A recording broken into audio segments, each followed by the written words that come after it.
Ledakan transfer yang bikin Jakmania bangga, terharu, bahagia. Persija coret trio Matsumura dan manfaatkan slot asing yang kosong. Manajemen Persija datangkan Oscar, jadi tuntutanku, usai skill dan statistiknya yang memukau dan cocok dengan taktik Samba Mauricio Souza. Benarkah Jakarta akan jadi panggung lahirnya sensasi transfer paling menggemparkan Asia? Saksikan kabar mengejutkan ini sebelum semua orang mengetahuinya. Diakui bukan mengakui, punggawa Persija kelas Eropa. Dentuman petir dari Jerman, Kevin Dix, Rizky Ridho layak main di Bundesliga. Benarkah benteng Baja Macan Kemayoran sudah dipandang sejajar dengan bek-bek kelas dunia? Rasakan sensasi kebanggaan tak terbendung ini. Baca kisah heroiknya sekarang juga. Dari hinaan jadi pujian membahana, dulu hujat pemain asing, kini Persija buktikan dengan keberhasilan rekrut pemain asing dan cocok dengan taktik pelatih. Bagaimana perjalanan penuh drama ini bisa berbalik secepat kilat dan membungkam kritik. Ikuti kisah menggelegar Persija yang bikin bulu kuduk merinding. Jangan lewatkan detailnya. Sebelum lanjut ke berita selengkapnya, jangan lupa subscribe channel Dangdil dan like video ini agar gak ketinggalan berita-berita terbaru hari ini.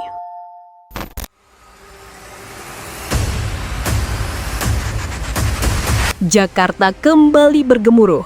Pencoretan Rio Matsumura dari skuad Persija Jakarta di putaran pertama Super League 2025-2026 seolah menjadi kabar duka yang mengguncang jagat sepak bola tanah air. Sang maestro asal Jepang yang selama ini menjadi ruh permainan Macan Kemayoran harus menepi panjang akibat cedera parah. Namun di balik awan kelabu itu, sebuah desas-desus mencuat bak petir di siang bolong. Benarkah manajemen Persija tengah menyiapkan langkah maha dahsyat dengan membidik nama sebesar Oscar dos Santos Emboaba Junior, ex-bintang Chelsea, untuk menambal kekosongan itu? Bayangkan sejenak, Stadion JIS yang selama ini memekakan telinga karena lantunan Jakmania, tiba-tiba menyambut kedatangan seorang gelandang flamboyan yang pernah menggetarkan Premier League dan Liga Champions. Apakah Oscar dengan segala pengalaman dan kejeniusannya mengatur serangan benar-benar akan hadir untuk menggantikan Matsumura? Tidakkah ini akan menjadi transfer paling gila dalam sejarah sepak bola Indonesia, bahkan lebih panas daripada gosip bursa transfer di Eropa? Sosok Oscar yang pernah menjadi idola Stamford Bridge kini justru disebut-sebut bisa bertransformasi menjadi ikon baru Macan Kemayoran. Apakah ini hanya sekadar ilusi atau pertanda bahwa Persija benar-benar berani bermimpi setinggi langit? Para Jakmania pun mulai membayangkan umpan-umpan terobosan Oscar yang memanjakan striker, eksekusi bebasnya yang mematikan, hingga aura kepemimpinannya yang mampu membakar semangat rekan setim. Jika rumor ini benar, tidakkah Persija akan menjelma menjadi tim dengan kelas internasional yang ditakuti lawan-lawannya di Super League? Apakah kehadiran Oscar mampu membuat Persija bukan hanya juara di lapangan hijau, tetapi juga juara di hati jutaan pendukungnya? Oscar, gelandang elegan asal Brazil, dan Souza, pelatih jenius dari negeri Samba, dua figur yang memahami satu bahasa universal, sepak bola indah nan efektif. Lihatlah betapa Persija kini bermain dengan intensitas membara. Serangan bergelombang, pressing tanpa henti, dan penyelesaian klinis menjadi identitas baru Macan Kemayoran. Bayangkan bila di pusat orbit itu hadir Oscar dengan visi magisnya yang bisa memecah pertahanan lawan hanya dengan satu sentuhan, satu umpan, satu kilasan kaki.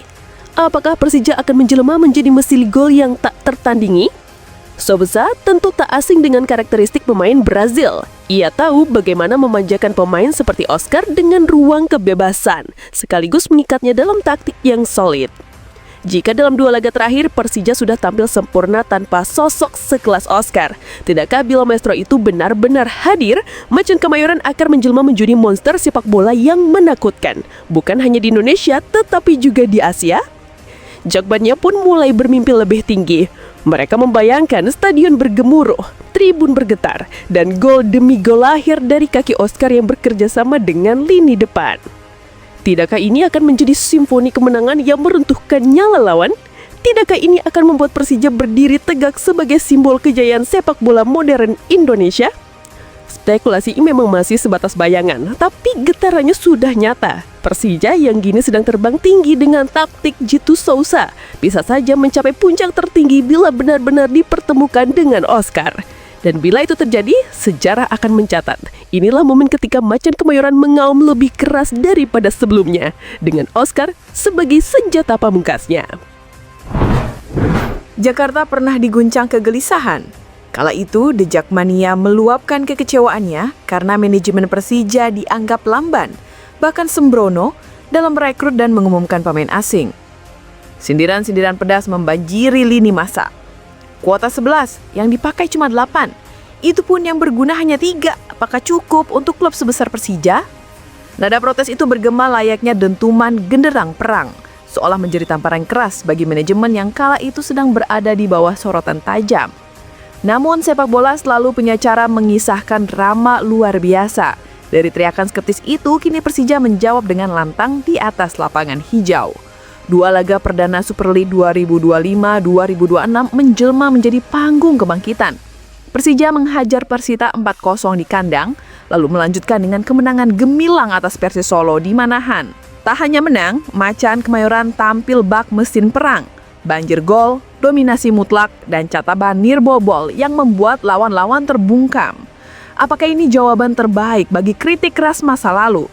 Tidakkah kini Jakmania harus mengakui bahwa di tangan Mauricio Sousa, strategi Persija telah bertransformasi menjadi senjata pamungkas? Bayangkan, sebuah tim yang sempat diragukan kualitas legion asingnya, kini justru tampil dengan kekuatan kolektif yang mengguncang jagat Super League. Sousa, pelatih asal Brazil itu telah menyalakan api baru di tubuh Persija, menciptakan perpaduan taktik modern dan semangat lokal yang membakar gairah seluruh skuad. Lihatlah Alano, penyerang yang dulu sempat dicibir karena dianggap bukan nama besar.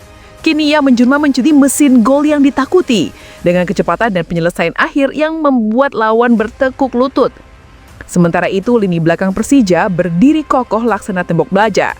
2 laga tanpa kebobolan adalah bukti bahwa setiap pemain asing maupun lokal telah menyatu dalam satu irama kemenangan. Suasana stadion pun berbeda.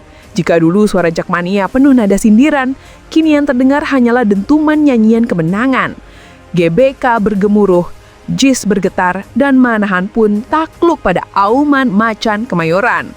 Tidakkah ini sebuah kisah epik? Dari cemooh menjadi puja-puji, dari keraguan menjadi keyakinan, dari kegelapan menuju cahaya kejayaan. Kini pertanyaan besar bergema. Bila dalam 2 laga awal saja Persija sudah tampil seperkasa ini, apa yang akan terjadi di pekan-pekan berikutnya? Apakah Macan Kemayoran akan berlari kencang tanpa henti, mengaum lebih keras dan akhirnya meraih trofi yang sudah lama didambakan? Ataukah ini hanyalah awal dari sebuah perjalanan panjang penuh drama yang akan semakin menguras emosi? Satu hal pasti, Persija telah bangkit. Kritik masa lalu kini terkubur oleh fakta di lapangan. Macan Kemayoran kembali menegakkan kepala, siap menelan siapa saja yang berani menghadang di jalur Super League. Di jagat sepak bola nasional, nama Rizky Ridho kembali menggema bak dentuman genderang perang yang membelah langit Nusantara.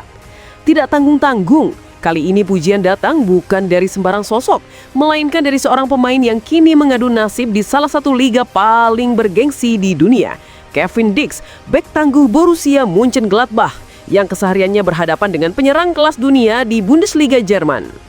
Ketika seorang pemain yang kenyang pengalaman di Eropa menyebut nama Ridho, ibarat kilat menyambar, seluruh mata pun sontak tertuju pada sang palang pintu Persija Jakarta tersebut.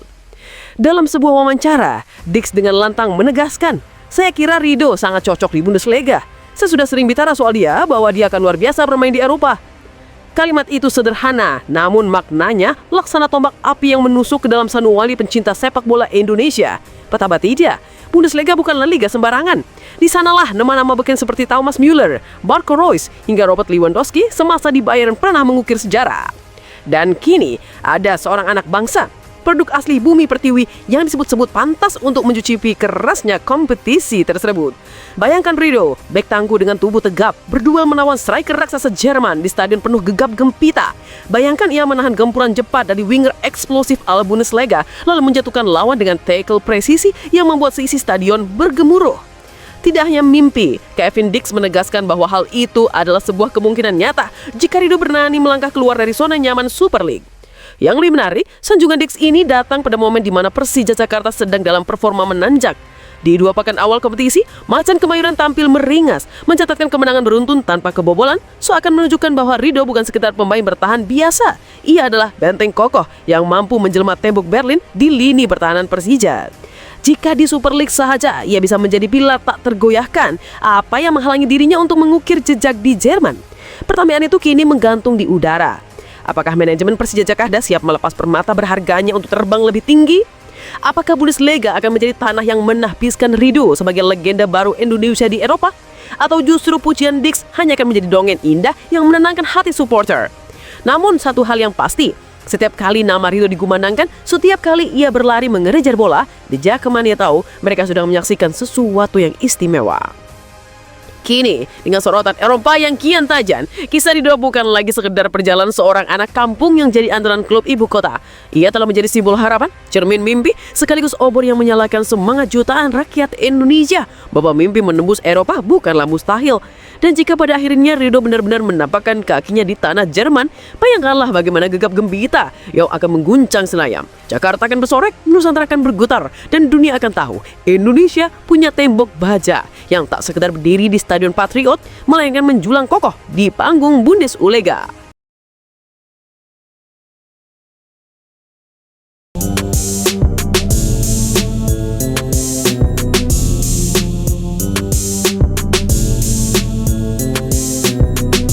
Ia mengamati langsung performa skuad Garuda di berbagai kompetisi seperti kualifikasi Piala Dunia, Piala Asia, dan SEA Games. Ketika timnas Indonesia menunjukkan permainan menjanjikan di bawah asuhan Shin Tae-yong, Infantino tidak ragu memberi pujian. Dalam salah satu forum resmi FIFA, ia menyebut bahwa Indonesia telah menemukan pelatih yang mampu membangkitkan semangat nasionalisme sepak bola.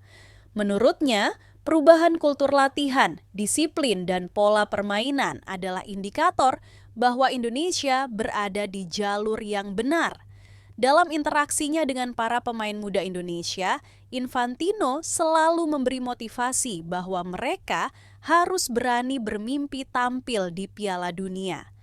Ia mendorong federasi agar memberi perhatian lebih kepada pembinaan usia dini dan mendorong kerjasama dengan klub-klub Eropa maupun Asia Timur yang memiliki fasilitas pelatihan yang lebih maju. Ia juga menyatakan bahwa keberhasilan tim nasional tidak lepas dari pembinaan yang berkelanjutan dan dukungan sistem yang sehat, termasuk kompetisi domestik yang profesional dan bersih. Infantino mengamati pula bahwa sepak bola di Indonesia bukan sekadar olahraga, melainkan telah menjadi bagian dari identitas nasional. Supporter Indonesia dikenal sangat fanatik dan loyal, sesuatu yang jarang ditemukan di negara lain dengan skala serupa. Oleh karena itu, ia mendorong agar FIFA lebih banyak melibatkan Indonesia dalam proyek pengembangan global, baik dari sisi pemain, pelatih, maupun penyelenggaraan turnamen.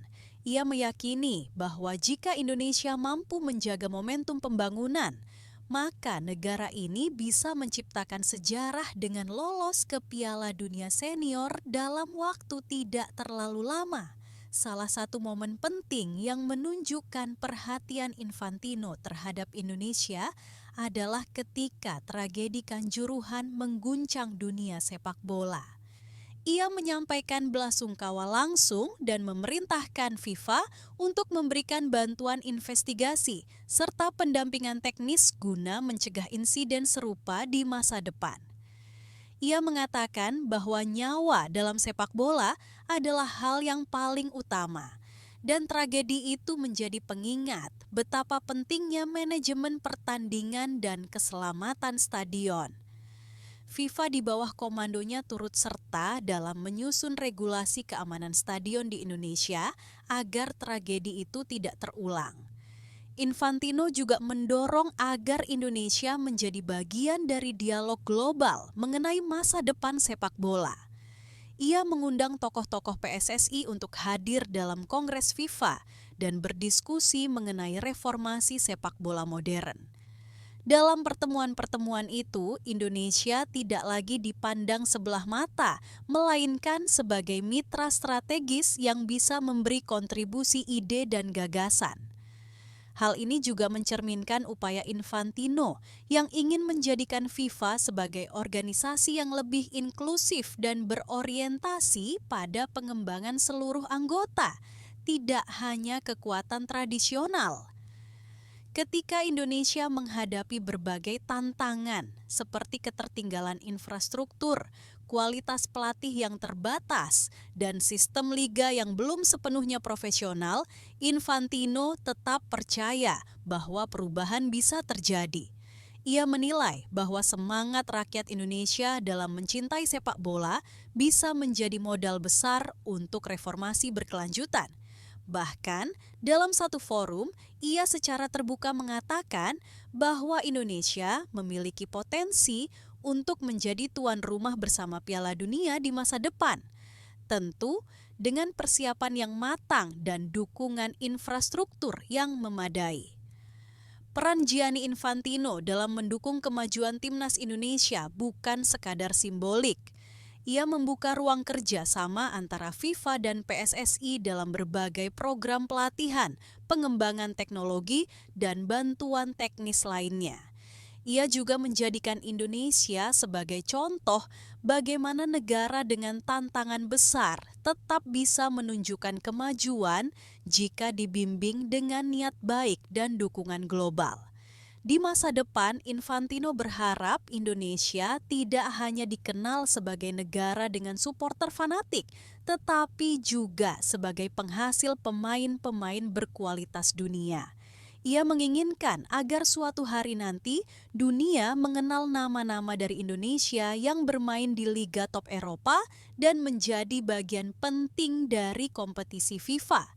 Ia ingin melihat bendera merah putih berkibar di panggung tertinggi, bukan hanya sebagai penonton, tetapi sebagai peserta aktif yang memberi warna dalam perjalanan sejarah sepak bola dunia.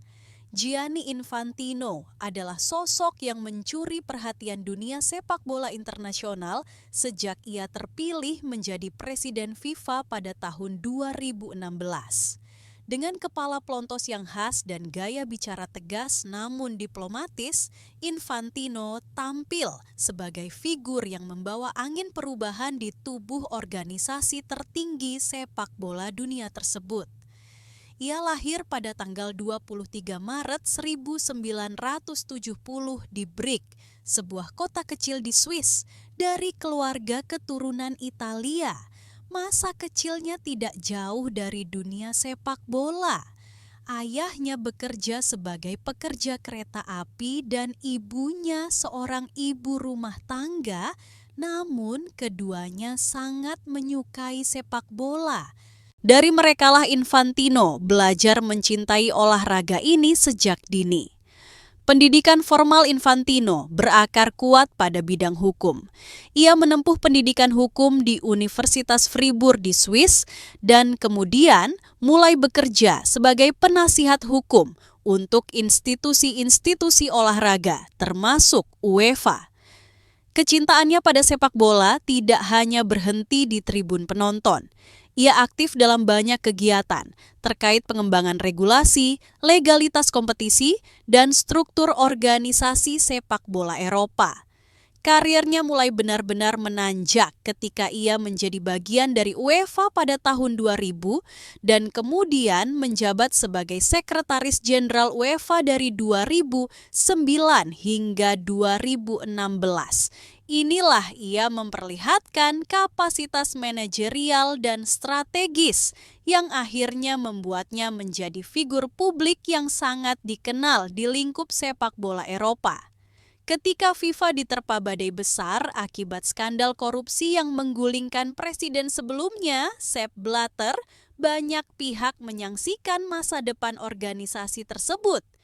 Dunia sepak bola saat itu dilanda kekecewaan dan krisis kepercayaan terhadap lembaga yang semestinya menjadi pelindung nilai-nilai sportivitas dan keadilan dalam olahraga paling populer di dunia.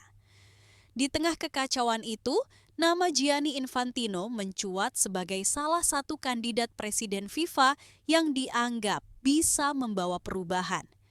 Ia masuk ke gelanggang pemilihan dengan visi dan semangat reformasi. Dalam kampanyenya, ia menjanjikan transparansi, tata kelola yang baik, dan pemerataan perkembangan sepak bola di seluruh dunia. Infantino terpilih sebagai Presiden FIFA pada Februari 2016 dan menjadi presiden ke-9 dalam sejarah organisasi tersebut. Banyak yang meragukan kemampuannya pada awalnya, mengingat ia bukan berasal dari lingkaran kekuasaan lama yang selama ini mendominasi FIFA.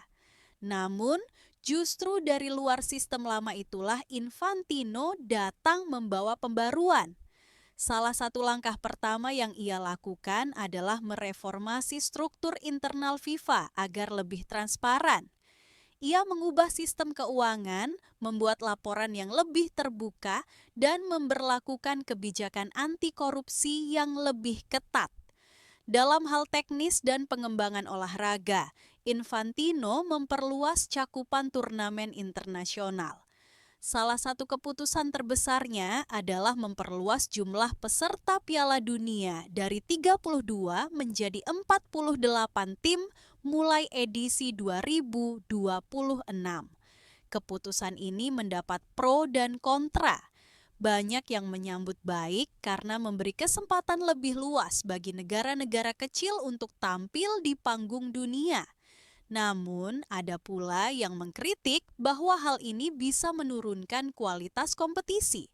Namun, Infantino tetap pada pendiriannya bahwa sepak bola adalah milik semua orang, bukan hanya elit tradisional seperti Eropa dan Amerika Selatan. Tak hanya Piala Dunia Senior, Infantino juga memperhatikan kompetisi lain seperti Piala Dunia Klub dan sepak bola wanita. Di bawah kepemimpinannya, FIFA meningkatkan anggaran untuk pengembangan sepak bola wanita, memperbesar hadiah turnamen, dan mendorong federasi-federasi nasional untuk memperhatikan kompetisi perempuan. Ia sadar bahwa sepak bola wanita adalah aset besar yang selama ini terabaikan. Di berbagai forum, ia menyuarakan pentingnya memberikan ruang dan dukungan yang sama untuk semua gender dalam olahraga ini. Gianni Infantino juga aktif dalam diplomasi olahraga. Ia berkeliling dunia, mengunjungi banyak negara, dan bertemu dengan para pemimpin politik, presiden federasi, dan tokoh-tokoh olahraga lokal. Ia melihat langsung kondisi lapangan-lapangan rusak di negara-negara berkembang, mendengar cerita pemain yang kekurangan perlengkapan, dan mengarahkan dana bantuan FIFA untuk digunakan secara konkret di akar rumput. Ia meyakini bahwa sepak bola bukan hanya soal pertandingan di stadion megah, tapi tentang anak-anak yang bermain tanpa sepatu di tanah kosong dengan bola plastik. Selama masa jabatannya, Infantino tak luput dari kontroversi. Beberapa pihak mengkritiknya karena dianggap terlalu dekat dengan pemimpin-pemimpin politik tertentu, atau karena keputusan-keputusan yang dianggap menguntungkan sponsor besar. Namun Infantino berkali-kali menegaskan bahwa semua kebijakannya berdasarkan pada prinsip inklusivitas dan pengembangan global. Ia menyatakan bahwa sepak bola harus melampaui batas negara, agama, dan politik. Ia ingin agar olahraga ini menjadi pemersatu dunia. Kebijakan lain yang mencuri perhatian adalah penggunaan teknologi dalam sepak bola, terutama Video Assistant Referee, VAR. Di bawah kepemimpinan Infantino, FIFA mempercepat adopsi VAR dalam berbagai turnamen besar. Meskipun teknologi ini juga memicu pro dan kontra, Infantino bersikeras bahwa ini adalah langkah maju demi keadilan pertandingan. Ia percaya bahwa teknologi harus digunakan untuk membantu wasit dan menjaga integritas hasil pertandingan. Infantino juga dikenal sebagai pemimpin yang punya visi jangka panjang. Ia tidak hanya memikirkan masa jabatan 4 tahunnya, tapi membuat program-program yang berdampak untuk puluhan tahun ke depan.